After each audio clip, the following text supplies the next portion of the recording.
Hello dear, welcome to my YouTube channel Mediguide Fact. Dear, आज हम पढ़ने वाले हैं मैग्नीशियम सल्फेट इंजेक्शंस के बारे में जो गायनी डॉक्टर होते हैं वो ज़्यादातर यूज़ करते हैं। अब बात करते हैं इसके इंट्रोडक्शंस के बारे में।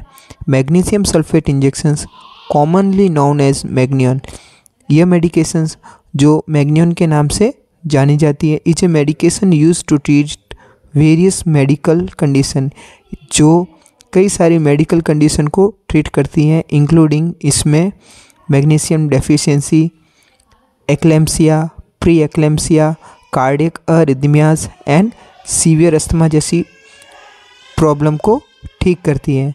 इट इज़ एडमिनिस्टर्ड इंट्रावेनसली और intramuscularly and work by replacing magnesium level, stabilizing cardiac rhythm and relaxing smooth muscles.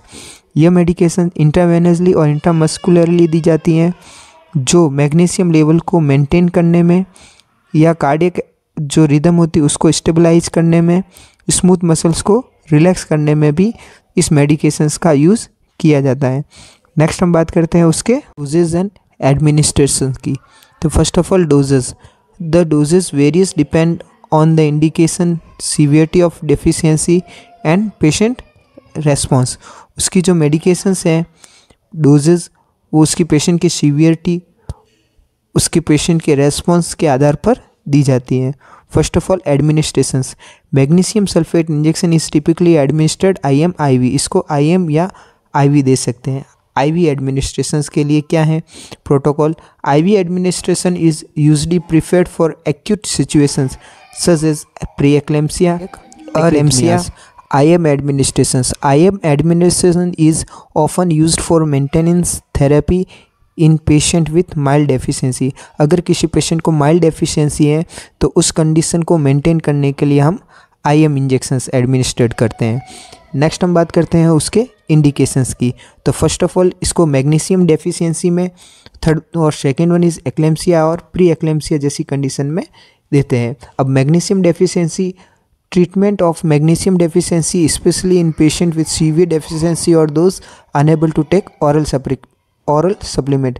ऐसे पेशेंट जो oral supplement के थ्रू मैग्नीशियम नहीं ले पाते हैं तो उस पेशेंट में ये मेडिकेशंस देते हैं। और एक्लेम्सिया एंड प्री एक्लेम्सिया में भी देते हैं। Prevention and treatment of seizures, जो पेशेंट को सीजर्स से बचाने के लिए या कन्वल्जन से बचाने के लिए इस पेशेंट का इस मेडिकेशंस का यूज़ करते हैं। किन पेशेंट में? जो प्रेग्नेंट वुमेन है। One is cardiac arrhythmias, treatment of certain cardiac arrhythmias such as a torsades de पॉइंटिस।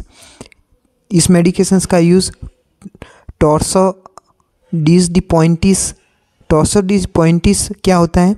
टॉर्सोडीज de pointes is a rare but life threatening heart rhythm. ये एक लाइफ थ्रेटनिंग हार्ट रिदम है जो type of abnormal heart rhythm है। ये एक तरह की abnormal heart rhythm के रूप में कैरेक्टराइज्ड किया जाता है। सीवियर अस्थमा वाले पेशेंट में भी ये मेडिकेशन देते हैं जो इसका अस्थमेटिक अटैक है उसको कम करता है। मैग्नियन के कॉन्ट्राइंडिकेशन की, तो first of all renal insufficiency, ऐसे पेशेंट जो ये लंबे समय तक लेते हैं उनमें रीनल इनसफिशिएंसी जैसी प्रॉब्लम हो सकती है। Second one is heart block, third one is myasthenia gravis.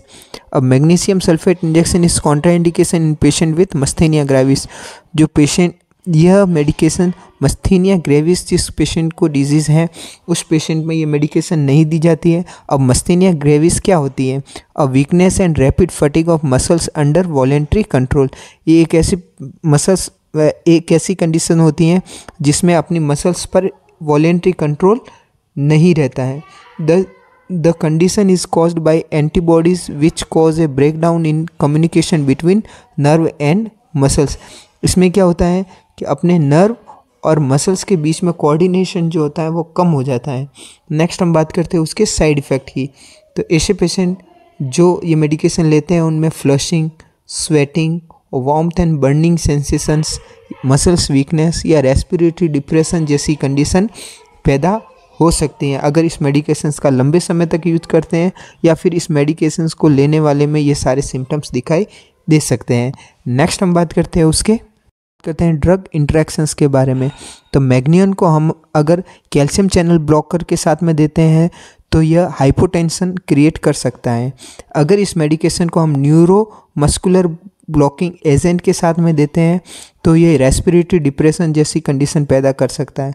अगर इस मेडिकेशंस को हम पोटेशियम स्पेयरिंग डायूरेटिक्स के साथ में देते हैं तो ये पेशेंट में हाइपरकैलेमिया जैसी प्रॉब्लम कर सकता है। तो इसलिए अगर हम मैग्नियन ड्रग्स ले रहे हैं तो इन मेडिकेशंस के साथ में ये मेडिकेशन लेनी नहीं चाहिए। नेक्स्ट हम बात करते हैं उसके बारे में। तो स्टोरेज में ऐसा है कि इसको हमेशा रूम टेम्परेचर पर रखते हैं। Second one, protect from light, इसको लाइट से या सनलाइट से दूर रखते हैं। थर्ड वन, ये check expiration date, expiry date इसका हमेशा चेक करके ही लगाना चाहिए। Thank you so much for watching my video. अगर मेरा चैनल अच्छा लगा है तो प्लीज़ मेरे चैनल को लाइक, शेयर एंड सब्सक्राइब करिए। Keep supporting. Thank you so much.